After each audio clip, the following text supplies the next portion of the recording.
The British East India Company, initially traders, steadily gained control over India during the 18th century. This shift from commerce to dominion was cemented by the 1857 Sepoy Mutiny. While brutally suppressed, this uprising, sparked by controversial rifle cartridges, revealed the deep-seated resentment against British rule. Though often uncoordinated, this early resistance, fueled by figures like Rani Lakshmibai and Mangal Pandey, laid the groundwork for future struggles. It was a testament to the inherent Indian desire for self-determination. The mutiny forced the British Crown to formally assume control of India, marking a turning point in Indo-British relations. The latter half of the 19th century saw the rise of Indian nationalism. Education, exposure to Western ideals, and the growing awareness of colonial exploitation fueled this sentiment. Indians across regions and religions began to recognize their shared identity and the need to break free from foreign rule. This growing sense of unity and purpose would prove crucial in the decades to come. The suppression of the mutiny also led to significant changes in the British administration of India. In 1885, a pivotal event took place, the formation of the Indian National Congress. This marked the birth of a unified platform for nationalist aspirations. Early leaders like Dadabhai Naoroji and Gopal Krishna Gokhale advocated for greater Indian participation in governance. Their demands, though moderate, were met with resistance by the British. The partition of Bengal in 1905, a blatant attempt to divide and rule, further fueled nationalist sentiment. It proved to be a grave miscalculation by the British, unifying Indians in opposition like never before. The early 20th century saw the rise of more assertive nationalist leaders like Bal Gangadhar Tilak and Bipin Chandra Pal. They advocated for Swaraj, or self-rule, and mobilized the masses through newspapers and public meetings. The period also witnessed the rise of revolutionary nationalism, with groups advocating armed resistance against British rule. The First World War, while distant, had a profound impact on India. Indians contributed significantly to the war effort, hoping for greater autonomy in return. This hope, however, was dashed by the British response.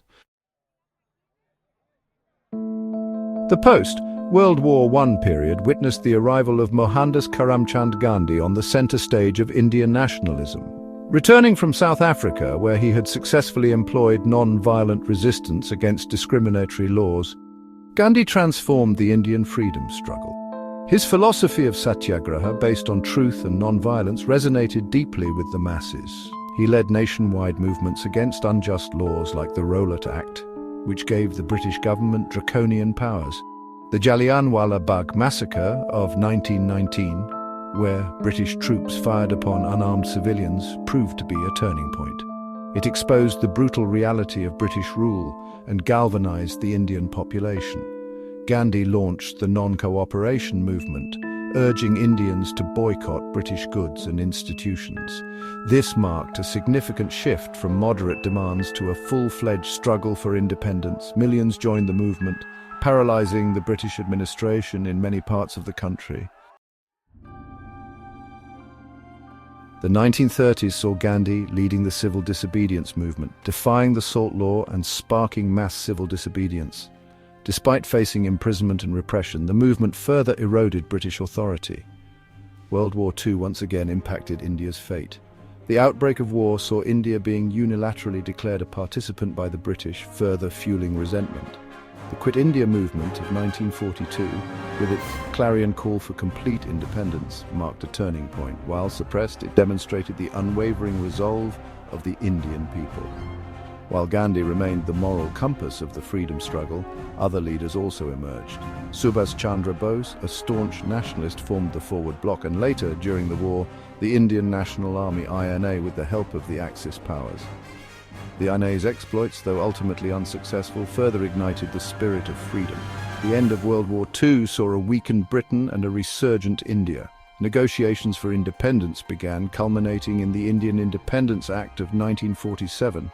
However, this joy was overshadowed by the tragic partition of the country into India and Pakistan, accompanied by widespread violence and displacement. On August 15, 1947, India finally achieved its long-cherished dream of freedom. It marked the end of centuries of colonial rule and the beginning of a new era.